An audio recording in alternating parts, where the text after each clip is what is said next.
Pilar viene a hablarnos y a compartir la experiencia de esta universidad, de la Javeriana, en el tema de aseguramiento del aprendizaje. Entonces, Pilar, bienvenida y mil gracias por acompañarnos.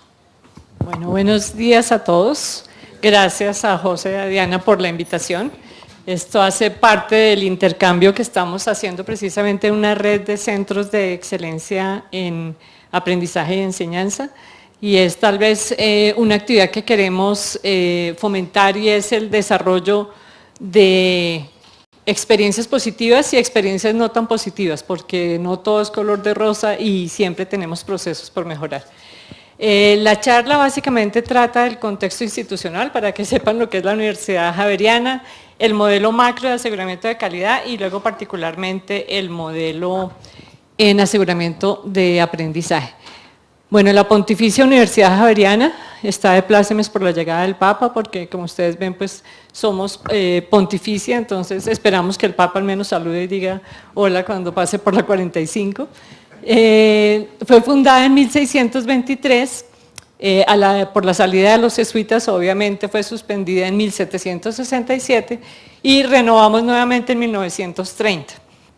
Entonces, podríamos decir que es una de las universidades más antiguas, pero también con la interrupción más grande en la historia del país. El lema ustedes lo ven allí, pero más interesante que decir que la sabiduría se construye en nuestra casa, creo que es importante que ustedes vean el reto que tiene la Javeriana y es el que está allí abajo que dice formando los mejores para el mundo. Ese es el reto que tenemos. No es formar a los mejores, sino a los mejores para el mundo. Entonces, digamos que el tema es bastante profundo y bastante ambicioso. Algunas cifras para que ustedes entiendan lo que es la Javeriana. Nosotros tenemos 22 facultades, no sé cuántas sean acá, pero me imagino que serán, no sé, 6, 7, no sé, más o menos. Bueno, entonces tenemos 22, 18 en Bogotá, 4 en la seccional Cali. Trabajamos por departamentos y por programas, que es, digamos que un modelo especial de la universidad. Gracias. Un modelo especial de la universidad que tiene sus ventajas y sus desventajas.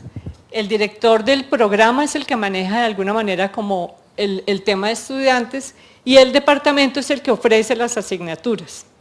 Y ese diálogo no necesariamente es el mejor. Entonces, digamos que ese es otro de los retos que tenemos. En términos de los programas que tenemos, ustedes ven aquí, tenemos 56 programas de pregrado, esto a 2016, y en posgrado tenemos 182 programas.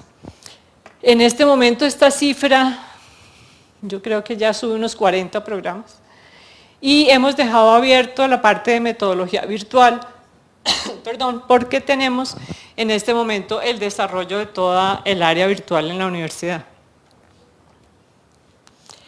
En términos de estudiantes, tenemos alrededor de 25.000 estudiantes en la sede de Bogotá, ustedes ven allí en pregrado y posgrado, son las cifras a 2016, pero digamos que más o menos el incremento, y en la seccional Cali tenemos unos 7.000, 8.000 estudiantes más. Algunos datos que son importantes es que tenemos cada semestre en la parte de pregrado más o menos 2.600 estudiantes nuevos y en posgrados 1.500. O sea que los niveles y las cifras siempre son grandes en la Javeriana. En términos de profesores, yo venía de la Universidad del Rosario, una escuela maravillosa donde aprendí muchísimo de una persona muy especial que también trabajó con ustedes, que es Norita Pavón. Muchos de ustedes me imagino que tuvieron el placer de conocerla. Pero de pasar de tener 1.000 profesores, aquí tengo 3.200, solo en Bogotá. Ese digamos que es mi reto, formar 3.200 profesores. Normalmente tenemos el 60% de profesores que están en cátedra. Y ustedes saben que el sello, cuando un profesor es de cátedra, es muy difícil de lograr, ¿sí? Que estén, digamos, enmarcados en los principios. Como digo yo, ¿cuál es la diferencia de dictar clase acá y atravesar y dictar en la distrital o en cualquier otra universidad? Ese es el reto para nosotros. Tenemos otro reto que es interesante. Ustedes ven el nivel de profesores con doctorado. Y eso implica que son expertos, muy expertos en su disciplina y no necesariamente expertos en la parte didáctica. Estoy hablando obviamente de universidades teóricas, eso no pasa en ninguna de las nuestras, pero son realidades. Tenemos igualmente un nivel de empleados administrativos que, como ustedes ven allí, pues supera las 2.000 personas, que deben estar también enfocadas a cumplir una misión. Y un nivel de campus que ustedes ven, la Javeriana crece todo el día. Ahora tenemos este edificio que unos le dicen como el Titanic, dependiendo, otros le dicen como el Arca de Noé.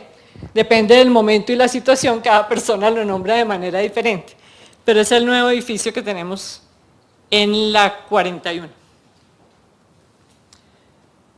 En términos de acreditación, la Javeriana fue la primera universidad acreditada del país por 8 años y en el 2012 recibió acreditación junto con la seccional Cali por otros 8 años. O sea que ya estamos empezando a ver el nivel de manejar el tema de multicampus, que lo vamos a ver ahorita, pues no es trivial. Es precisamente integrar qué pasa en Bogotá y qué pasa en Cali. En términos de los programas que están acreditados, ustedes ven la lista de pregrado y posgrado, pero en este momento tenemos más o menos 50 programas que están en ese proceso acreditados ya o en proceso de acreditación. Y un tema que es interesante, ¿cuántas asignaturas tienen ustedes aquí en catálogo? Más o menos. ¿Quién tiene el dato? Más o menos, ¿cuántas asignaturas? Dianita, ¿cuántas?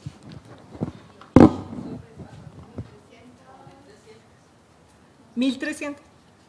Bueno, nosotros tenemos una cifra un poquito mayor. 10.800 asignaturas tenemos en el catálogo. 10.800, ¿sí? Algunas de ellas, por no decir que casi todas, tienen diferentes grupos. Entonces, aquí, como les digo siempre, se habla es de números grandes. Y el número grande tiene grandes retos. En Cali tenemos estos programas acreditados y marqué 2 que son especiales porque estamos también en la acreditación en Bogotá en programas ABET, en acreditación ABET. ¿Aquí hay alguna persona de ingeniería? Ok, ¿conocen lo que es ABET? Ok, ABET tiene un sistema de acreditación que es bien interesante porque está basado en unas, no sé, unas 10 o 15 competencias y ustedes pueden entrar a MIT, a Chile o a la Javeriana y todas tienen las mismas competencias. Y uno de los, digamos, de los grandes retos es identificar cómo le ponemos el sello a esas competencias generales que marca ABET. Pero eso es lo que tenemos en este momento. El tema de acreditación multicampus implica el manejo de estos 2 elementos. Es integrar realmente, digamos, como 2 universidades, porque ustedes saben, la Javeriana Cali tiene un rector independiente, tienen consejos de regentes, como se llama en la Javeriana, diferentes, y ahorita estamos en un proceso, digamos, de empalme. Cada una de las unidades pasamos a integrarnos con las de Cali, ellos vienen o nosotros vamos, aprendemos las buenas prácticas, aprendemos de los errores que hemos tenido en las 2 áreas, así como existe el CAE, ellos tienen el CEA en Cali, entonces estamos, digamos, en el proceso interno manejando el tema. Pero digamos que el gran reto en momentos de acreditación en la universidad es precisamente hacer acreditación multicampus, que como les digo implica grandes cosas. ¿A qué nos vamos a referir acá? Esta gráfica, que la tomé precisamente de un trabajo que hicimos con Norita Pavón, habla de diferentes niveles de acreditación. Por un lado está toda la parte de evaluación, lo que llamamos nosotros formativa de rendición de cuentas, que es aquella a la que siempre trabajamos, digamos, como de base, ¿sí? Creación de programas, auditorías, acreditaciones institucionales o de programas. Por otro lado está la inteligencia competitiva y la traigo a colación porque mi rector habla siempre que no nos interesan los rankings. No nos interesan los rankings, pero ustedes saben que igual es un tema de mercado que es importante revisar. Y así no sea un proceso de acreditación, sí tenemos que mirar qué implican esos rankings en términos de desarrollo institucional. Pero digamos que este es otro tema. Y el tema que nos convoca hoy, que es precisamente la evaluación de logros, y nosotros lo ponemos en 3 niveles. A nivel de currículo, a nivel de asignatura y a nivel de aula como tal. Evaluación de desarrollo profesoral, que también, ustedes saben, es el reto de todas las instituciones, que el profesor no se sienta cohibido, que sea un proceso, digamos, de formación y desarrollo, y eso también tiene sus elementos.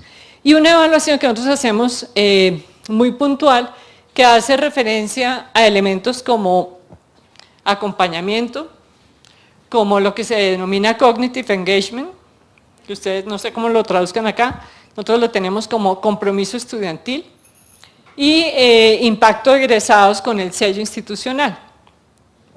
Todo esto está, digamos, soportado por un sistema de información que en este momento, digamos, en la Javeriana tenemos un BI que está empezando su proceso. Precisamente por ser una universidad tan grande, las cifras de alguna manera, como pasa también en universidades que no son estas, pero siempre pasa, y es que los datos no coinciden. Si ustedes le preguntan a un programa cuántos estudiantes tienen, hay diferentes versiones, como digo yo, una es la versión oficial, otra es la versión del estudiante que sí, pero está en doble programa, entonces no sabemos si está acá o está allá. Entonces tenemos un proceso ahorita muy interesante en la Javeriana, que es precisamente integrar el sistema de BI y que nos da, digamos, como datos oficiales. Todos estos procesos nos llevan a un elemento que es autorregulación y aseguramiento de la calidad académica. El modelo que tiene la universidad en este momento es el siguiente. Hay una asesoría de la Vicerrectoría Académica que tiene, digamos, como 3 grandes áreas. Uno es el desarrollo profesoral, otro el desarrollo de la oferta académica y otro el desarrollo estudiantil. Y en la oferta académica, entonces, hay 2 elementos. Uno que es la planeación, que es planeación de programas. Ustedes pueden ver, hay creación, hay transformación o hay cierre de programas. No sé si a ustedes les pasó, pero a nosotros ahorita con la nueva ley de licenciaturas, por ejemplo, nos tocó ajustarnos. La Javeriana, por tradición, tiene muchos elementos de licenciatura. Sí les pasó, me imagino, Anita, ¿sí? Claro que uno ya dice, bueno, ¿cómo se ajusta? ¿Cuántas licenciaturas deben quedar? ¿Cuántas se ajustan al nuevo modelo? ¿Y cuántas no? ¿Cuántas se deben cerrar? Y en términos de aseguramiento, entonces, los elementos típicos, tenemos registro calificado, tenemos, temas de aseguramiento de calidad nacional y toda la parte de acreditación internacional, que es, digamos, donde nos estamos moviendo. El objetivo de este modelo, digamos, los objetivos están allí descritos. Por un lado es fortalecer el monitoreo, cualificar la calidad, evaluar impacto de procesos formativos y hacer visibles los estándares a nivel de calidad alcanzados nacional e internacional. Eso es muy importante porque ustedes van a ver que el proceso con el que estamos trabajando de resultados de aprendizaje esperado, que de golpe aquí empezó hace muchos años con Graciela, digamos que en la Javeriana es un proceso reciente. ¿Cómo se trabaja el modelo? Hay un proceso inicial de sensibilización, porque los profesores que tienen cargos académico-administrativos de dirección, de programa o de departamento, ellos lo llaman como servicio social obligatorio. No sé si aquí pasa lo mismo, pero ¿qué pasa con esos profesores cuando pasan a esos cargos que pueden ser rotativos, pero que también los limiten su parte académica, porque entonces ya no pueden investigar, tienen una serie, digamos, de trabajos que ellos llaman de desgaste administrativo, que es asista a comités, coordine sus profesores, o sea, tienen unos retos diferentes. De alguna manera, entonces, lo que hacemos es sensibilizarlos y contarles de qué se trata el proceso de autoevaluación, de registro, de creación, donde estén. Ellos se exploran a través de datos, que es la recolección real de datos institucionales y personales, implica un proceso de reflexión, porque obviamente, como les digo, allí definen ellos qué pasa, si están listos, por ejemplo, para presentar el programa, si están listos para el proceso de autoevaluación, si están listos o no para hacer un proceso de acreditación internacional y que la universidad de alguna manera no se desgaste. A partir, digamos, como de esa evaluación, entonces pasa el proceso, digamos, de informe, que es donde se desarrolla la comunicación, y hay una actuación que determina, como les decía, si el programa se abre, se cierra, se transforma. ¿Qué pasa con eso? Una aproximación que quería hacer es definir un poquito el tema de calidad, porque para nosotros no es un resultado, sino es un proceso, digamos, que implica una planeación y que por tanto exige un esfuerzo, un tiempo, unos recursos, y que la idea es buscar una gestión y no un resultado para comprobación. En ese sentido nosotros hacemos, digamos, que una aproximación a que lo que debemos lograr es el cumplimiento de una entrega de unas promesas con un sello institucional. Cada universidad tiene su modelo y es particular. Aquí hablan de formación integral, nos lo decía nuestra conferencista anterior, que si bien está en la ley 30, yo siempre les digo a los profesores, ¿eso cómo se come? Porque resulta que el padre Remolina habla de 8 dimensiones de la formación integral.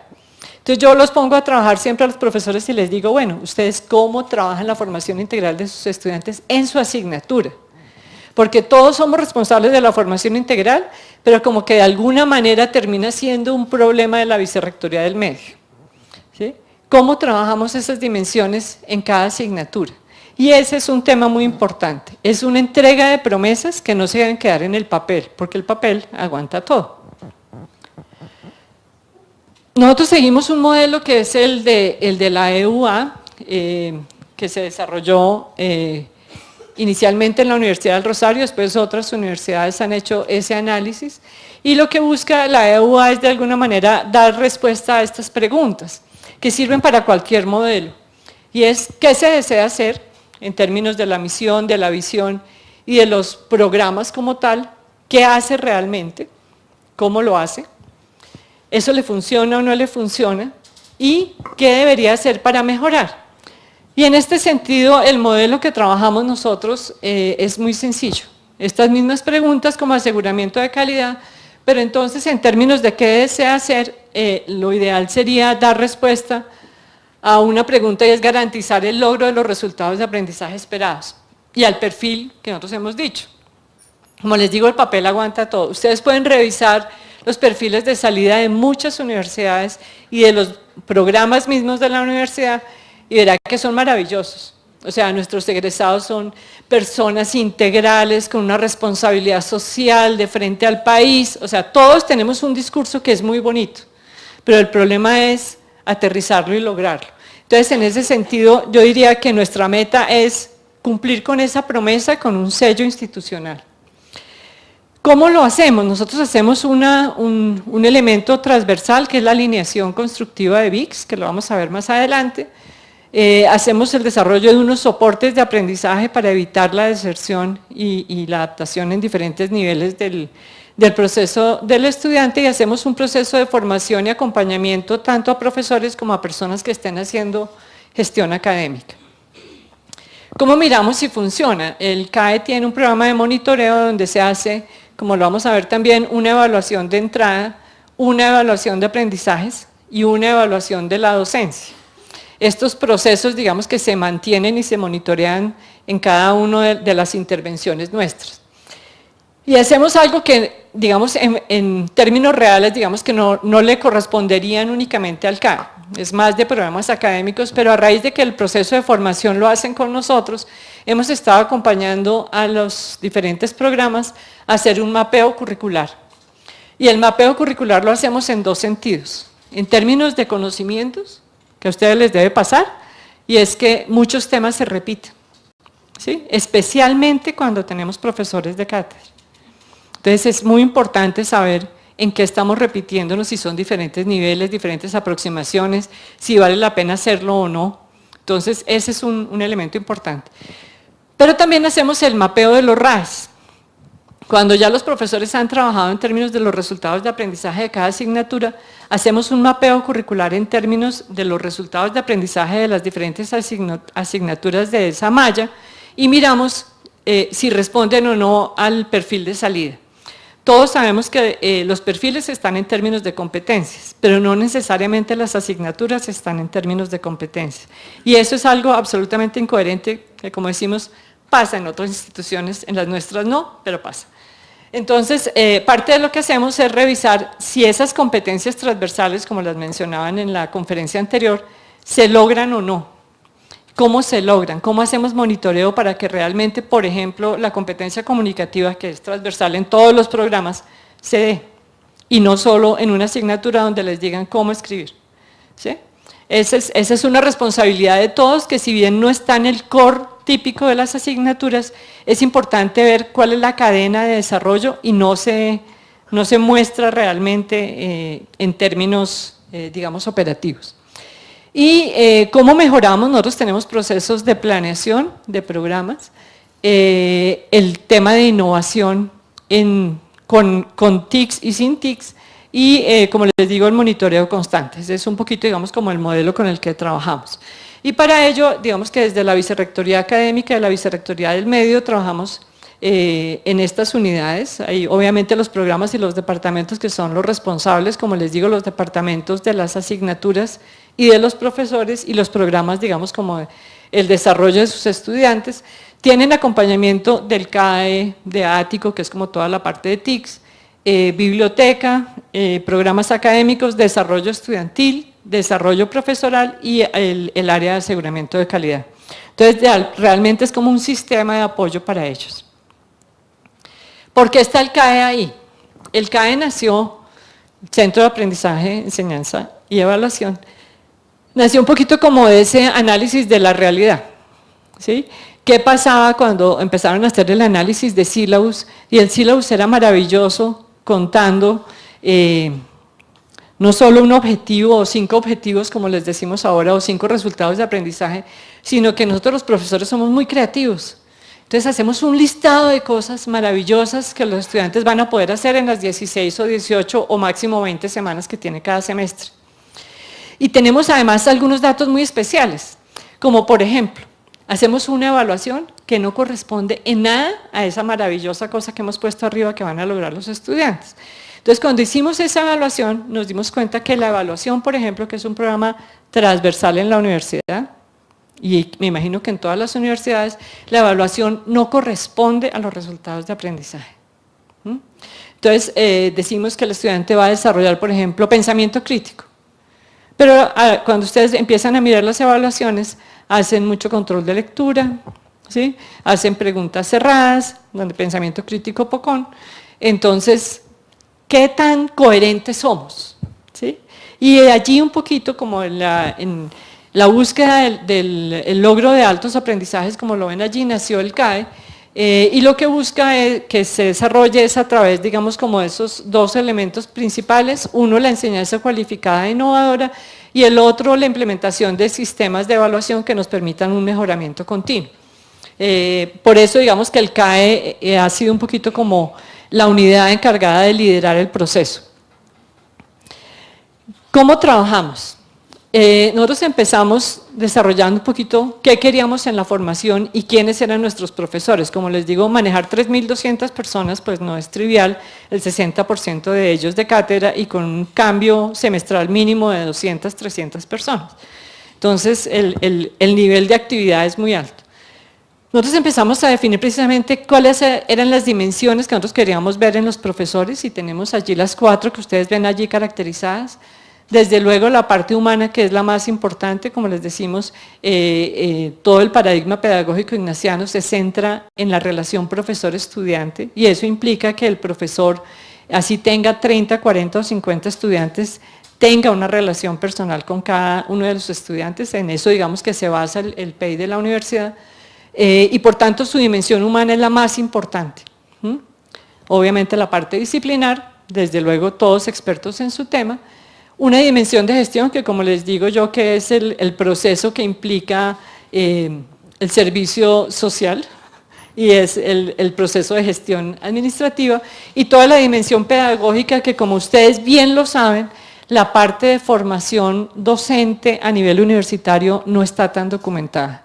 Ustedes ven expertos en docencia en educación básica, expertos en educación secundaria, pero en la parte de educación universitaria hay muy poco a nivel, sobre todo en Latinoamérica. Hay más cosas en Estados Unidos y en Europa, pero nosotros digamos que estamos muy cortos con relación a definir qué debería saber y hacer un profesor a nivel universitario.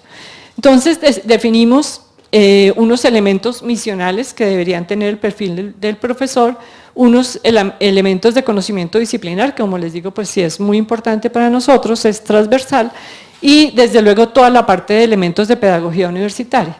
Y la definición de estos elementos, también en términos como de competencias, nos permitió manejar, por un lado, las características de lo que queríamos tener, pero también los elementos para el nuevo sistema de evaluación, que como lo van a ver ahora tiene dos elementos. Uno es la evaluación tradicional que uno hace con los estudiantes, que siempre, dependiendo de cómo les vaya, pues es bueno o es malo, y eso tiene un sesgo que todos los profesores sufrimos y conocemos, pero también estamos trabajando en un proceso de evaluación formativa a los profesores, que creemos que obviamente tiene otra connotación y que implica, digamos que elementos adicionales.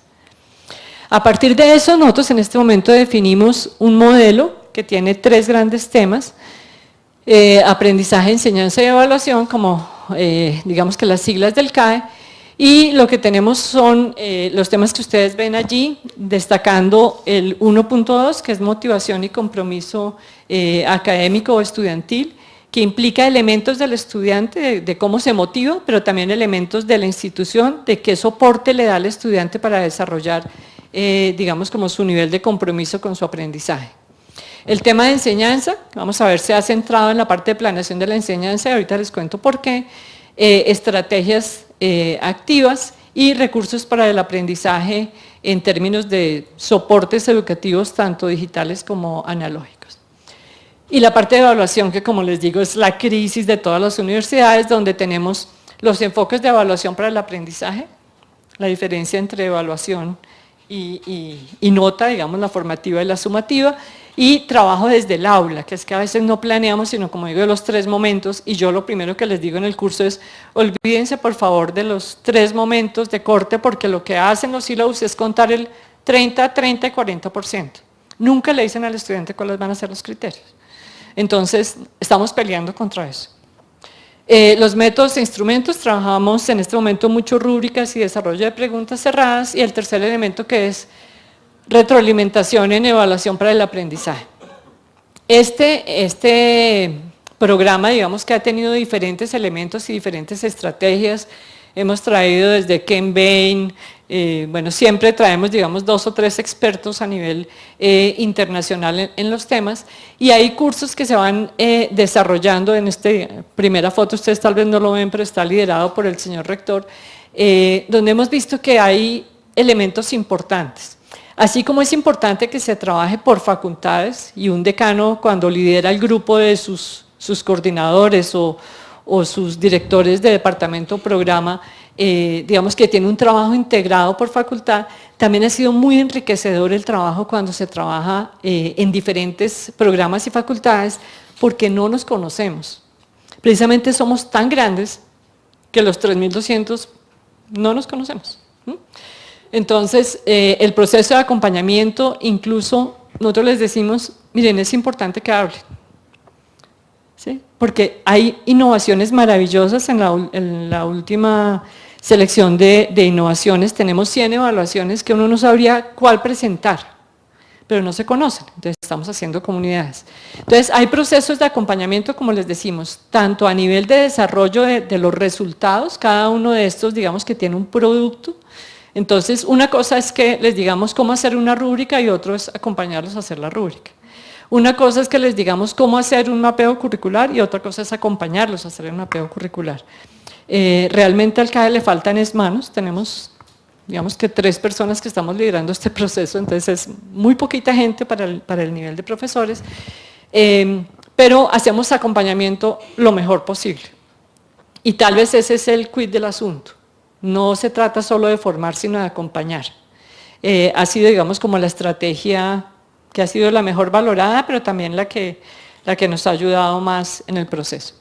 Entonces, ¿cómo trabajamos a nivel ya particular de aprendizaje en términos de estudiantes y en términos de profesores y departamentos? Entonces, en términos de estudiantes, nosotros, como les digo, si la idea es buscar y garantizar el logro de los resultados de aprendizaje, el estudiante entra con un perfil y teóricamente sale con un perfil. Incluso no sé si ustedes saben o lo leyeron, hace unos 3 o 4 meses hubo una discusión muy fuerte del Banco de la República cuando decían que las mejores universidades no necesariamente eran los Andes o las universidades acreditadas y le daban un gran valor a universidades, digamos, como de menor rango, entre comillas. Y lo decían porque decían, mire, la gente que está entrando, voy a poner un ejemplo, a la UNAT, ¿sí? Tienen un nivel de entrada mucho más bajito y el reto de la UNAT es sacar a los estudiantes con el resultado de aprendizaje. Entonces, fíjense que el trabajo que teóricamente tienen esas universidades es muy diferente al que podemos tener nosotros, ¿sí? En términos de lo que ustedes quieran, en términos sociales, en términos de las competencias de entrada y lo que esperamos que logren esos estudiantes. Entonces, ¿cómo lo hacemos nosotros? Nosotros hacemos, digamos, a nivel de sistema de información, nosotros hacemos unas pruebas de ingreso en 3 áreas, en inglés, en matemáticas y en competencias comunicativas a los estudiantes de ingreso y hacemos una caracterización general de qué estrato, dónde viven, estudian de día, estudian de noche, qué tipo de aficiones tienen y esa información se le envía a las facultades. Esta información tiene un elemento importante y es que lo que buscamos nosotros, si ustedes se acuerdan del lema, es sacar los mejores para el mundo, ¿sí? A nosotros no nos interesa tener estudiantes que entren una maravilla y que al tercer semestre mueran, especialmente si son de Serpilo Paga, porque Serpilo Paga tiene un componente adicional y es que los estudiantes, adicional a que salen de la universidad, salen endeudados, la familia, los amigos, los relacionados, porque son fácilmente 30 millones de pesos de una familia de un estrato 1 o menos, ¿sí? Entonces, lo que nos interesa es evitar la deserción de los estudiantes, sacarlos a todos. Y yo les digo a los profesores, el reto de ustedes no es que me digan que les pasó el 5% o el 10% o el 90% de sus estudiantes. Si a nosotros nos pagaran por lo que aprenden nuestros estudiantes, no por lo que nosotros dictamos, fíjense que la versión sería diferente, ¿sí? El reto es que todos nuestros estudiantes logren los resultados de aprendizaje que nosotros esperamos. Entonces, siempre les pongo como que les volteo la arepa. ¿Qué pasa si nos dan el sueldo en función de lo que aprenden? Y no de lo que sabemos y nos paramos y siempre decimos lo mismo, ¿sí? Entonces, como les digo, el reto es diferente.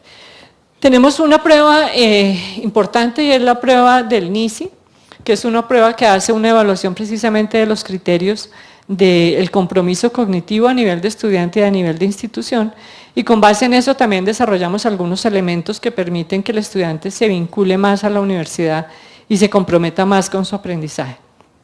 Tenemos un sistema de consejería en términos de datos y el BI, como les comentaba.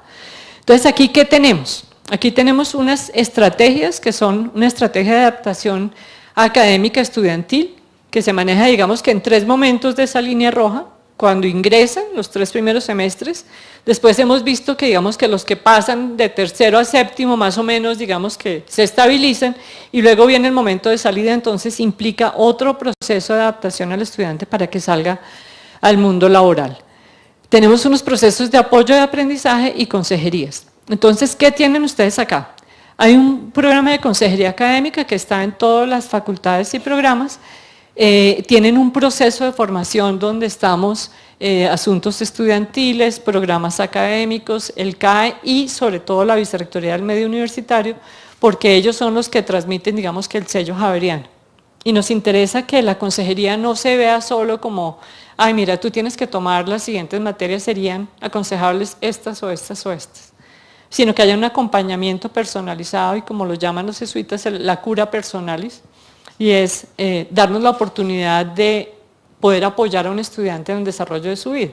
Entonces, el proceso de consejería, que es el primero que está marcado allí, en esta foto nos marca, digamos que un derrotero donde pasan todos los estudiantes tienen acceso a la consejería. Muchos no van, Y eso es lo triste, que van es cuando están en el momento de crisis. Deberíamos, y nuestra meta es esa, que todos nuestros profesores se vuelvan consejeros. Y no es fácil, porque formar a 3.200 personas, no todo el mundo tiene la posibilidad y la característica para ser un buen consejero, para poder escuchar activamente y para poder responder frente a las opciones que tiene la universidad. Tenemos en un segundo espacio aquí todo lo que se denominan aulas de apoyo y el programa ANCLA, que es un poquito lo que ustedes tienen de monitores y consejeros. También tenemos nosotros 24 horas, servicios en la parte comunicativa, en la parte matemática y en la parte de inglés, que es donde hemos visto que los estudiantes, digamos, que entran con mayor problema. No sé si aquí pasa, pero en las universidades en las que yo he estado, que son un poquito utópicas, todos los profesores dicen, es que vienen mal de los colegios. Ay, es que los profesores anteriores no hicieron el trabajo. Entonces, de alguna manera, aquí lo que estamos subsanando es que así lleguen con problemas, los vamos a sacar los mejores para el mundo, ¿sí? Con el sello de responsabilidad social. Hay servicios de apoyo, como están en la biblioteca y en Ático, para trabajos, digamos, con la parte virtual. Y un elemento que es muy importante, como les decía, que es toda la parte de la Vicerrectoría del Medio Universitario. Yo he tenido la oportunidad de trabajar en los Andes, pues acá en el Rosario, y creo que aquí el apoyo a la Vicerrectoría del Medio es impresionante. O sea, creo que la universidad le dedica fácilmente el 40% de su presupuesto a todo lo que es Vicerrectoría del Medio, y no solo en cosas, digamos, de apoyo remedial, sino en darle la oportunidad al estudiante de que aprenda cómo estudiar, de si quiere ser voluntario, de si quiere apoyar al país. Ahorita en procesos de paz, ustedes no se imaginan los trabajos tan bonitos que hace la Vicerrectoría en términos de pastoral, un poquito como les digo, con ese sello jesuita transversal y abierto, donde todo se respeta, pero digamos que se permite el desarrollo de ese componente, como nosotros llamamos espiritual, no necesariamente católico, apostólico, romano, pero sí en el desarrollo de personas, ¿sí? Por eso les hablaba de la formación integral, traducido en términos reales. Estos datos se manejan también en términos de salida, no solo en el proceso de monitoreo, sino en los CECAES. Se hacen pruebas de egresados con el sello javeriano, si realmente, como decimos, son competentes. Salió una estadística, no sé si ustedes se acuerdan, de las universidades y las personas que tenían metidas en procesos de corrupción. Si ustedes lo vieron. Tristemente nuestras universidades no están muy abajo, ¿sí? Entonces decimos nosotros, bueno, uno puede ser competente, y lo decimos y abiertamente lo digo, digamos, uno de los nules egresado de la Javeriana. Y esa ha sido una tristeza total, porque decimos el tipo muy bueno. Adivinen en qué hizo la tesis. Responsabilidad social. ¿Sí? Entonces decimos sí, puede que él sea muy competente en términos de las competencias disciplinares, ¿sí? Pero ¿qué pasó con ese sello javeriano? Entonces nosotros hacemos encuestas muy enmarcadas a ver cuál ha sido el apoyo realmente del país, cuál es el tema de responsabilidad social, si realmente hay un sello diferencial o no. Y parte del problema, como ustedes lo saben, es que el número alto de profesores de cátedra pues implica, como les digo, que el sello se diluye. Y cuando uno les habla de la formación integral en su clase, quedan verdes. ¿Eso qué es? ¿Cómo lo manejo? No es que yo solo manejo el componente cognitivo, y son 8. ¿Sí? Entonces a veces creemos que es responsabilidad de otros y no responsabilidad de todos. Entonces por eso, digamos, como el término de competencias en salida. Y hay unas pruebas de salida que de alguna manera lo que buscan es ver el factor diferencial entre cómo entraron y cómo salieron. Esperamos que no hayan salido peor de lo que hayan entrado. En términos de profesores, entonces, aquí el sistema de información se basa en el sistema de desarrollo del cuerpo profesoral.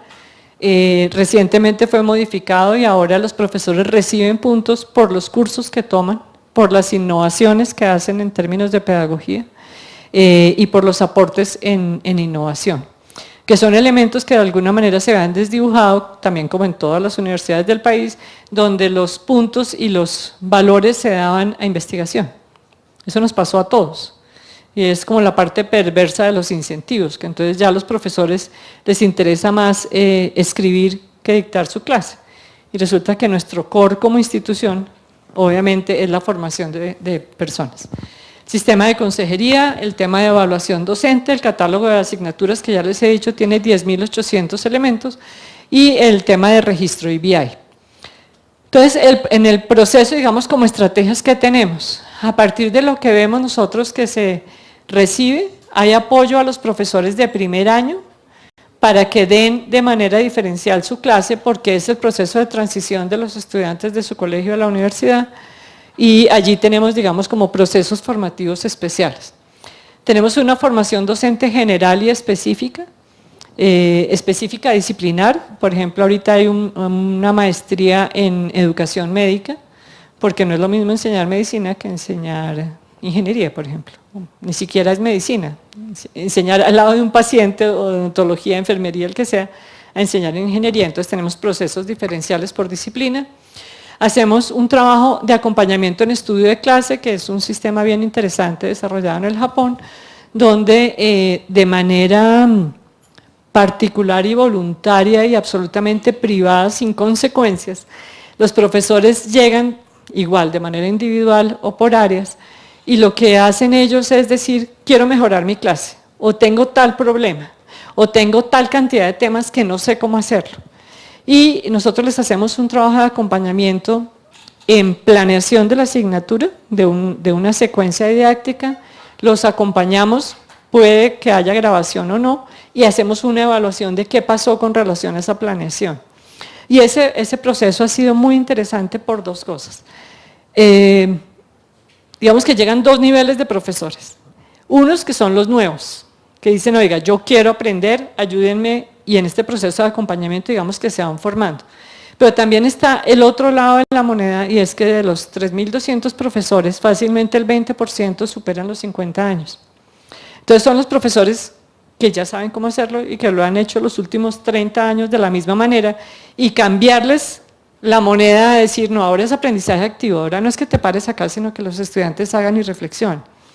Entonces, como les digo, hemos tenido como las dos áreas, y ha sido un proceso de mejoramiento impresionante en términos de evaluación de la docencia, lo que les pasa a ellos, digamos, cuando son evaluados, pero también en términos de aprendizaje de los estudiantes. Se nos olvida que nosotros debemos hacer planeación de las secuencias. Y como les digo, nos acostumbramos ya a tener montado nuestro PowerPoint, como dirían los estudiantes, a veces nos volvemos profesores karaoke. ¿Sabe cuáles son los profesores karaoke? ¿No? Los que leen las slides. ¿Sí? Entonces los estudiantes les dicen profesores karaoke. Entonces se nos olvida que debemos planear. Leen tal cual lo que está, y ¿qué hacen los estudiantes? Le toman la foto y estudian eso. Se limitan a eso. Nosotros decimos, ay, no es que no hacemos flip it porque es que los estudiantes no leen. Pero ¿cómo van a leer si lo que hacemos nosotros es completamente ilógico? ¿Sí? Entonces, a veces somos, y me ha pasado que los profesores dicen, no, yo enseño muy bien, pero yo no sé qué les pasa porque no aprenden. Hasta donde tenemos un proceso también de reflexión de nuestra práctica. Y a eso un poquito los llevamos. Esto no es ni bueno ni malo. Este es un proceso que deberíamos ser conscientes de lo que implica y trabajar, digamos, como muy cercanos a ellos. En ese mismo, digamos que nivel, está la parte de evaluación formativa de docentes, que como les digo, es un proceso también sin consecuencia, digamos, en términos, lo mismo que la evaluación, esto no tiene un dato, digamos, que va a su director de departamento de programa, sino es, venga, yo quiero mejorar, ¿por qué no van ustedes, miran mi clase y me cuentan? Un poquito lo que se hizo, Dianita, si tú te acuerdas, el proceso de evaluación por pares. Este no es evaluación por pares como se hizo en el Rosario de manera voluntaria, sino que se está haciendo evaluación acompañada por el CAE en varios momentos del semestre, y simplemente pues los profesores van mirando en qué pueden mejorar o qué pueden reforzar, porque no todo lo que hacemos es malo, desde luego. Y acompañamiento, como les decía, en términos de formación, pero también en términos de mapeo curricular en RAES y en contenidos. Y ya en términos de cómo mejorar, nosotros lo hacemos en términos de una planeación, en procesos de innovación y en procesos de monitoreo continuo, como ustedes lo ven allí. ¿Cómo hacemos el proceso de alineación constructiva? Esta ya es como la parte menudita de trabajo con los profesores. Nosotros hacemos un trabajo a partir de la alineación constructiva de VIX, que si ustedes ven es del año 96 y diríamos, uy, no, eso era referencia tan antigua. Es una referencia que tiene absolutamente toda la validez del mundo en este momento y que nos ha ayudado a trabajar el tema de la alineación que debe haber entre el resultado de aprendizaje, la estrategia y la forma como evaluamos. Como les digo, el CAE nació en parte por una evaluación que se hizo y realmente no somos coherentes. Y lo que dice el sílabus es 30, 30, 40. ¿Sí? Los resultados de aprendizaje, si están formulados, ese es hecho el hit. Pero normalmente no los tenemos. Estamos en términos de los objetivos que nosotros queremos hacer como profesores, pero no en términos de resultados de aprendizaje y mucho menos alineados a nivel curricular. Entonces, esta alineación la trabajamos en un curso que llamamos Planeación de la Enseñanza, que viene de un modelo de Díaz Barriga, donde trabajamos en términos particulares el contexto de la Universidad Javeriana, lo que es el paradigma pedagógico ignaciano, que implica el manejo, digamos, que se le debe dar como sello javeriano en términos de formación integral, que me alegra, digamos, creo que en eso compartimos muchos valores, pues por ser universidades católicas, pero digamos, es un poquito como centrarnos de verdad en cuál es el sello, qué es lo que hace diferente a un estudiante de la Sabana versus un estudiante, no sé, de cualquier otra universidad. Todos tenemos un sello y la idea no, yo digo, la competencia por rankings tiene una lógica, pero a mí me parece que sería lo más importante definir, oiga, este estudiante es de la Sabana y se caracteriza por esto. Yo creo que ahí podemos decir que hemos cumplido la tarea y no necesariamente, como les digo, eso está incoherente. Entonces, a partir de ese contexto javeriano, hacemos el análisis de contexto que se hace en cualquier asignatura en términos de estudiantes y saberes, definimos el tipo de contenidos, a partir de allí el resultado de aprendizaje, las estrategias y la forma de evaluación. En este curso tenemos como excusa el sílabus, pero llegamos realmente a una planeación de una secuencia didáctica. Entonces, en ese sentido, lo que hacemos es que hacemos que la persona piense desde el perfil de salida y de esa famosa malla curricular, ¿qué debe tener el sílabus? El sílabus es el elemento que en la Javeriana se define como aquel que llega al Ministerio de Educación. No sé si aquí se llama de la misma manera, porque eso hay diferentes nominaciones, pero este es, como digo yo, el que se va formalmente al ministerio y que hace que sea un compromiso social de la universidad, no es de un profesor. ¿Sí? Y en ese sentido, nosotros veíamos que a veces, como les digo, no somos muy coherentes. Entonces, el perfil de salida está por competencias. Y ustedes van y ven los sílabus y están absolutamente en temas. ¿Sí? Las habilidades como que se dejan por allá, las actitudes y los valores, no, eso ni aparece. Entonces, ¿dónde está el sello y qué tan serios somos en términos realmente de la asignatura? ¿Qué pasa? Cuando hay un catálogo de 10.800 asignaturas, como está en la Javeriana, pues es muy difícil hacerle un seguimiento. Ahorita estamos en una actualización de sílabus y hemos metido a todos los directores de programa y a todos los directores de departamento a tomar el curso y ellos en cascada hacia abajo hacen el trabajo con sus profesores. Entonces nosotros los asustamos en el curso y les decimos, mire, cuando usted tiene un sílabus y llega un profesor de cátedra y usted no tuvo tiempo de contarle lo que era el sílabus y no le dice, ay, necesito que me des este semestre contaduría 1. ¿Qué pasa? El estudiante nos puede demandar, porque hay un documento público que la universidad debe cumplir, y normalmente, o no necesariamente, se cumple. Y somos muy olímpicos, porque como aquí el ministerio ni nos mira y como que eso no nos afecta, lo manejamos de manera absolutamente incoherente. Entonces llega un profesor de su doctorado y como les digo yo, es maravilloso haciendo el tema de mariposas amarillas que no tiene nada que ver con el sílabus que nosotros hemos puesto. ¿Sí? Entonces hay que empezar a trabajar, digamos, como en ese aseguramiento de la calidad del currículo en términos de aprendizaje. Eso lo traducimos nosotros al plan de asignatura donde ya está el trabajo del profesor de manera independiente y retoma elementos del sílabus. Él no puede modificar los resultados de aprendizaje, porque los resultados de aprendizaje los ha hecho un grupo de profesores expertos y cada asignatura debe darle un sello y debe aportar algo a esa malla y a ese perfil, y si no, pues borren la asignatura. ¿Qué pasa cuando la asignatura tiene N nombres? Y entonces matemáticas ofrece, me imagino que eso no pasa acá, pero a nosotros sí nos pasa, y es que matemáticas ofrece precálculo o cálculo 1, pero resulta que a ingeniería no le sirve. Entonces ingeniería decide cálculo 1 para ingeniería. ¿Sí? Esto seguramente pues ustedes dicen que ya lo pasaron. Nosotros todavía tenemos eso, parte de las 10.800 son repeticiones, como decimos, y cosas tan particulares. Decimos, bueno, hasta dónde es particular y hasta dónde no. Entonces, el RAE no se puede cambiar, los contenidos mínimos no se pueden cambiar, se pueden aumentar, y la bibliografía mínima no se puede cambiar, se puede aumentar. ¿Sí? Entonces, aquí la idea es que el profesor aporte, pero con cuidado. ¿Sí? No es que el profesor pueda hacer sus sílabos, es que a partir del sílabus él desarrolle un plan de asignatura donde use toda su autonomía, desglose los contenidos por sesión, y aquí hay un elemento que también nos ha pasado, en esta universidad seguramente no pasa, pero en nosotros sí nos ha pasado, y es que el trabajo autónomo se queda en pañales. Todos los créditos se convierten en las horas de clase. Entonces aquí el llamado es decirle a los profesores, señores, ustedes tienen, señores y señoras, ustedes tienen que hacer un seguimiento del trabajo autónomo. Ay, ¿cómo así? Claro, ustedes ponen una lectura es por algo, ¿sí? O ustedes ponen un taller y es por algo. ¿Cómo le hacen seguimiento o dejan que eso pase? Entonces aquí, como les digo nuevamente, es como el llamado a la planeación de cada uno de los temas. Y hay un tema muy importante que nosotros llamamos que es el acuerdo de clase. El acuerdo de clase es un trabajo de lado y lado, y es definir, por ejemplo, qué va a pasar con los sistemas de referencia. Ustedes saben que la mayor cantidad de problemas disciplinarios en las universidades es en términos de plagio y copia y todo esto. Y muchas veces los estudiantes llegan y no saben qué hacer con eso. No saben cómo hacer una referencia con APA 2016. El punto y el coma. Listo.